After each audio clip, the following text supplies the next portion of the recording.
యేసుక్రీస్తు చనిపోయాడు. యేసుక్రీస్తు ఎప్పుడు చనిపోయాడు? 2000 సంవత్సరాల క్రితం చనిపోయాడు. ఇప్పుడు నువ్వు యేసుక్రీస్తు చనిపోయాడు అయ్యో అయ్యో అయ్యో అయ్యో అయ్యో అని ఏడవడం వల్ల ఉపయోగం లేదు.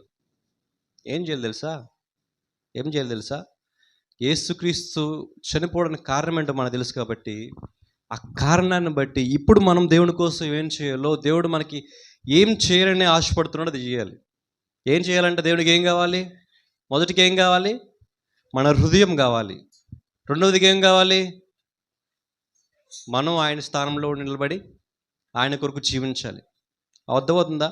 ఏడుస్తూ కూర్చుంటే దేవుడు సంతోషిస్తాడు. అబ్బో ఈరోజు గుడ్ ఫ్రైడే, నా కుమార్తె మందిరానికి వచ్చి ఎంతసేపు ఏడ్చిందంటే అబ్బాబ్బాబ్బా తెగేడ్చేసింది, కళ్ళంట నీళ్ళు గారిపోయి చాలా బాధపడింది.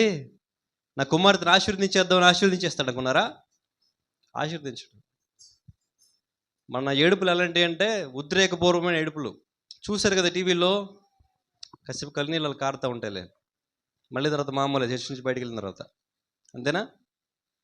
అది కాదు దేవుడు కోరుకునేది, అది కాదు. అయ్యా ఈరోజు నువ్వు చెడిపోయి ఇక్కడికి వచ్చావు, ఇదిగో ఇక్కడ ఉన్న సిలువ చూస్తున్నావు కదా, ఆ సిలువ పైన యేసుక్రీస్తు మరణించాడు నీ కోసం. ఆ యేసుక్రీస్తు నీ కొరకే మరణించాడు, నీ పాపాల కొరకే మరణించాడు.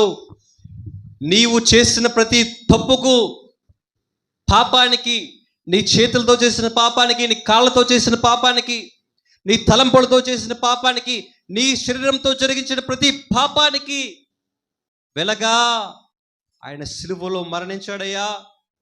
ఈరోజు మారు మనసు పొందు.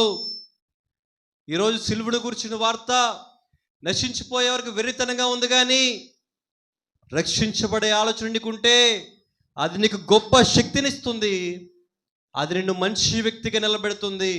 దేవుని వాక్యం ఎటువంటి తెలుసా? ఒకటే విశ్వసించాలి, మీ హృదయాన్ని దేవుడికి అప్పగించాలి అంతే. నేను మారను, ఎన్నోసార్లు ప్రయత్నం చేశాను, నేను మారను అనుకుంటే ఎప్పటికీ మారవు. ఒక్కసారి నీ జీవితంలో నీ హృదయాన్ని ప్రభుకి చూడు. ఈ వాక్యం ఎటువంటిదో తెలుసా? సుత్తి వంటిది. ఎటువంటిది? సుత్తి వంటిది. ఒకవేళ ఇక్కడ హృదయాల్లో బండబారిపోయిన హృదయాలు ఉన్నాయనుకో, ఎన్ని వాక్యాలన్నా, ఎంతమంది చెప్పినా, ఎన్ని దినాలైనా మార్పు లేని హృదయాలుంటే ప్రభు చెప్తున్నాడు, ఈరోజు బండబారిపోయిన హృదయాలను పగలాలి. ఏమవాలి? పగలాలి. పగిలితే ఆశీర్వదించబడతారు. అర్థమవుతుందా? కొండ తెలుసు కదా మీకు, కొండలో బండలు ఉంటాయి కదా, ఆ బండలు అలాగే ఉంటే బండలాగే ఉంటాయి. ఎప్పుడైతే అది బండ పగల కొడతారో ఆ బండను తీసుకొచ్చి ఒక శిల్పంగా చెక్కుతారు. అర్థమవుతుందా? ఆ బండ కింద ఉంటే బండలాగే ఉంటుంది.